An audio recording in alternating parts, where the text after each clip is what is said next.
Miracle Story. My name means miracle. My story is a miracle, but perhaps not the kind that you might expect.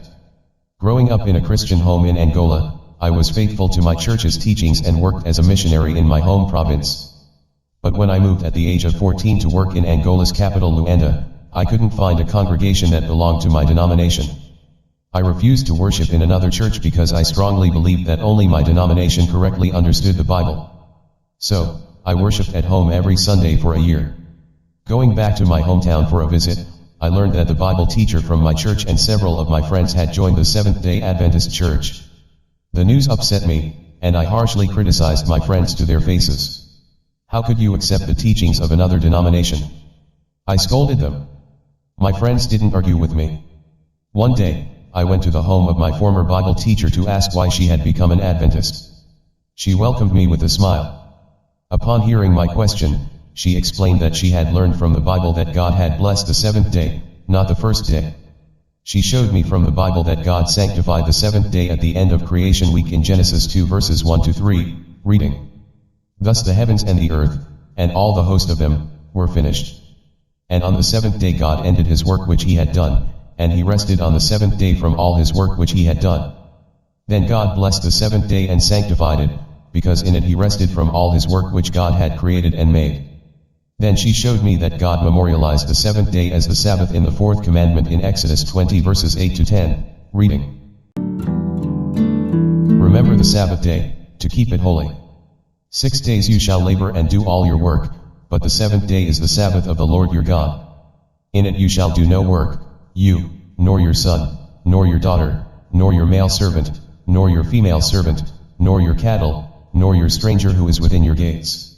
Looking at me with a kind smile, she said, "I decided to follow Jesus with my whole heart." Her story sounded strange to me, and I could not agree with her reasoning.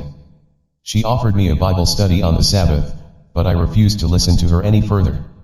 Back in Luanda, I tried to return to my normal work routine, but I could not forget the Bible teacher. I had trouble working. I had trouble sleeping. My former Bible teacher's decision to keep the seventh-day Sabbath bothered me day and night.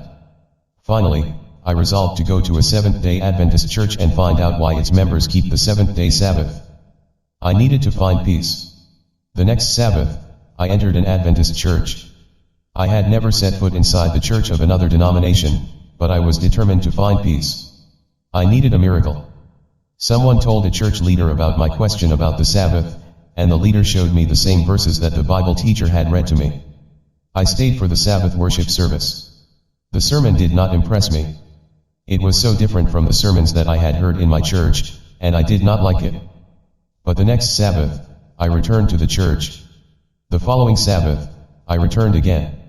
For the next 5 years, I went to the Adventist church every Sabbath, not because I liked it but because I had not been able to find my church in the city. During that time, I began to attend a Bible study group in a church member's home and baptismal class at the church on weekends. I grew to understand that God really did set aside the seventh day as holy, and a new love for him grew in my heart. I decided to keep only the seventh-day Sabbath. At the age of 19, I was baptized into the Seventh-day Adventist Church. Today, I am filled with peace and joy. Jesus said, "And you shall know the truth, and the truth shall make you free." John 8 verses 32. I have found the truth, and I have been set free by the grace of God. It truly is a miracle. Today's 13th Sabbath offering will help establish 4 projects in Milagre's home country of Angola, including a Seventh-day Adventist school in Luanda, where he lives, and an Adventist church and elementary school in the city of Belize, a domestic violence and counseling center in the city of Lombe, and a men's dormitory at the Adventist University of Angola in the city of Huambo.